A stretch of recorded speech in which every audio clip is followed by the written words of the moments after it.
ഞാൻ EP വിളിച്ച് പറഞ്ഞു എൻ്റെ കൂടെ ഒരു സർപ്രൈസ് ഉണ്ട്, ഇറ്റ്സ് എ ബ്യൂട്ടിഫുൾ സർപ്രൈസ് എന്ന് പറഞ്ഞു. എന്നാൽ വരാൻ പറഞ്ഞു. കാര്യം പറഞ്ഞിരുന്നില്ല. പിന്നെ ഞങ്ങൾ സ്ട്രേഞ്ചറാണെങ്കിൽ ഈ ആ വാതിലിന് മാജിക്കായി ഉണ്ട്, അതിൽ കൂടി നോക്കിയിട്ട് ഞങ്ങൾ പറഞ്ഞു വിട്ടാൽ പോരായിരുന്നു. വെൽക്കം ടു കൊടൈക്കനാൽ എന്ന് ജഗതി പറഞ്ഞിട്ട് ഡോർ തുറന്ന് ഞങ്ങളത് കയറി ഇരുന്നു. പിന്നെ ജാവദേക്കർ പുസ്തകം എടുത്ത് വായിക്കാൻ തുടങ്ങി. ടക്കടയെന്നാ ജാവദേക്കർ ഭയങ്കര സ്പീഡ്. ജാവദേക്കർ മൊത്തം കേരളം പിടിക്കാൻ ഇറങ്ങിയൊക്കെയല്ലേ. ജാവദേക്കർ തുടങ്ങി. ജാവദേക്കർ ഐപാഡ് എടുത്തിട്ട് ഇങ്ങനെ സുധാകരൻ്റെ ഇങ്ങനെ സ്ക്രോൾ ചെയ്തു. Sudhakaran is cheating, losing Sudhakaran, Ramesh Chennithala losing, Murali losing, Shobha through Kunhalikutty, nothing is happened ഇങ്ങനെ പറഞ്ഞ്. അത് കഴിഞ്ഞിട്ട് ജാവദേക്കർ പറഞ്ഞ് ആ സമയത്താണ് വൈദേഹത്തിനെതിരെ ED പെറ്റീഷൻ കിടപ്പുണ്ട്. അത് ജാവദേക്കർ എവിടെ നിന്ന് കോപ്പി സംഘടിപ്പിച്ചിട്ടുണ്ട്. അതൊരു മാർക്കിംഗ് ഒക്കെ കാണാം, ഫോട്ടോസ്റ്റാറ്റ് എടുത്തേക്കണത്. ജാവദേക്കർ എടുത്ത് സം പെറ്റീഷൻ ഒക്കെ ഷ്യൂ എന്ന് പറഞ്ഞാൽ BP ചൂടായി. BP അറിയാവുന്ന ഇംഗ്ലീഷിൽ പറഞ്ഞു that petition whatever you proceed I'm not bothered. എന്നിട്ട് അപ്പം ഞാൻ പറഞ്ഞു ജാവദേക്കർജി ഈ കേസിൽ ECക്ക് EDക്ക് കേസ് എടുക്കാൻ പറ്റൂല, കാരണം ഇൻകം ടാക്സ് വെരിഫിക്കേഷനേ നടത്തിയിട്ടുള്ളൂ. ലോക്കൽ പോലീസിൻ്റെ എഫ്ഐആർ ഇല്ല, CBI എഫ്ഐആർ ഇല്ല, പിന്നെ എങ്ങനെ ECR രജിസ്റ്റർ ചെയ്യുമെന്ന് ചോദിച്ചു. അതിനുശേഷം ഇൻകം ടാക്സ് അവരൊരു ഒരു കേസ് രജിസ്റ്റർ ചെയ്തതിന് ശേഷമാണ് ED ECIR ഇട്ടിട്ടുണ്ട്. അതിനകത്ത് അഷ്റഫ് എന്ന് പറഞ്ഞ ഒരു ഡയറക്ടർ ഉണ്ടായിരുന്നു, അദ്ദേഹം 3.5 കോടി കൊണ്ടുവന്നു. രമേശ് എന്ന് പറഞ്ഞ് ഇപ്പോൾ പാലം വലിച്ചൊരു ഡയറക്ടർ ഉണ്ട്, അയാളും അയാളുടെ മകളും ഈ അഷ്റഫ് കൊണ്ടുവന്ന പണം അവരുടെ ഷെയറാക്കി.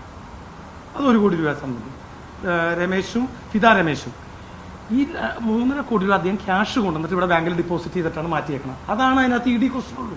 പിന്നെ എങ്ങനെ EP പിടിക്കുമ്പോൾ ഞാൻ EP ആയിരിക്കൊന്നുമില്ല. അയാൾ പറഞ്ഞത് ഞാൻ തട്ടിപ്പുകാരനെന്ന് പറ്റിയാണ് കഴിഞ്ഞ ദിവസം ഇല്ലേ. കഴിഞ്ഞ ദിവസം പറഞ്ഞല്ലോ ഞാൻ തട്ടിപ്പുകാരനാണ്. ഞാനൊരു തട്ടിപ്പും ചെയ്തിട്ടില്ല, മനസ്സിലായ. പക്ഷെ പുറത്താക്കൂലെന്ന് എനിക്കറിയാം. പുറത്താക്കാൻ ഇത്തിരി പ്രയാസമുണ്ട്. കാരണം ഈ ഡയലോഗിന് ശേഷം അദ്ദേഹം പാർട്ടി മീറ്റിങ്ങിലാണ് പോയത്.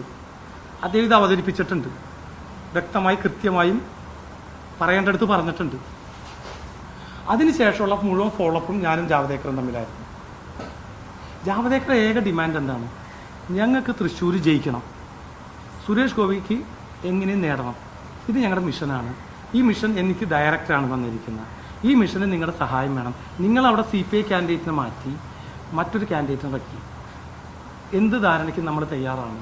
SNC ലെവലിൽ കൺസിഡർ ചെയ്യാനും. അപ്പോൾ ഈ SNC ലെവലിൽ കൺസിഡർ ചെയ്യാന്ന് ജാവദേക്കർ പറഞ്ഞ് നമ്മൾ വിശ്വസിച്ചത് എന്താണെന്ന് വെച്ചാൽ, അദ്ദേഹം ഒരു തുണ്ട് പേപ്പർ എഴുതിയപ്പോൾ അതിനകത്ത് SP Raju additional solicitor general mobile number എനിക്കറിയാം. അപ്പോൾ ജാവദേക്കർ സ്റ്റഡി ചെയ്തിട്ടാണ് വന്നേക്കണം എല്ലാം. അതല്ല EPയുടെ പെറ്റീഷൻ ED ഡയറക്ടർക്ക് കിട്ടി മാർക്ക് ചെയ്ത് സീലടിക്കൂല ഒരു ഓഫീസിൽ കിട്ടിയ ഡെസ്പാച്ച് നമ്പർ. അതാണ് ജാവദേക്കറുടെ കയ്യിലിരുന്നിരുന്നത്. ജാവദേക്കർ പ്ലാൻ ചെയ്ത് തന്നെ വന്നത്. എനിക്ക് ഇത്രയും പ്രിപ്പയർ ചെയ്യാനറിയില്ല. അന്ന് രാവിലെ ജാവദേക്കർ വന്നതിന് മുമ്പ് ഞാൻ ട്രിവാൻഡ്രത്തെത്തി. ജാവദേക്കർ കൊച്ചി ട്രിവാൻഡ്രം ഫ്ലൈറ്റിലാണ് വന്നത്. അന്ന് ജാവദേക്കർ CMനെ കണ്ടിരുന്ന എയർപോർട്ടിൽ വെച്ച് എന്ന് വെച്ചാൽ സംസാരിച്ചെന്നല്ല, ജാവദേക്കർ ഇടിച്ചു കയറും. അന്ന് CMന് രാജൻ മിനിസ്റ്ററും ആ ഫ്ലൈറ്റിലുണ്ട്. CM അവിടെ ലോഞ്ച് ചെയ്ത് ജാവദേക്കർ കയറി അടി ചെയ്ത് കണ്ട് CM പറയുമെന്ന് പറഞ്ഞു സംസാരിച്ചു. സ്വാഭാവികമല്ലേ. അന്ന് ആ ഫ്ലൈറ്റിലുണ്ട് CM.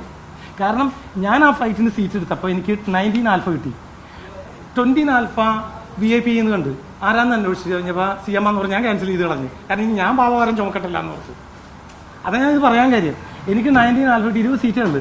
20 ആർക്കാന്ന് വെച്ചാൽ CMന് അനിലും കാണിച്ചേക്കണം, മനസ്സിലായി. X mark VIP security exempted എന്നിട്ടേക്കണം. അതുകൊണ്ട് കാരണം അത് VIP ആയതുകൊണ്ട്.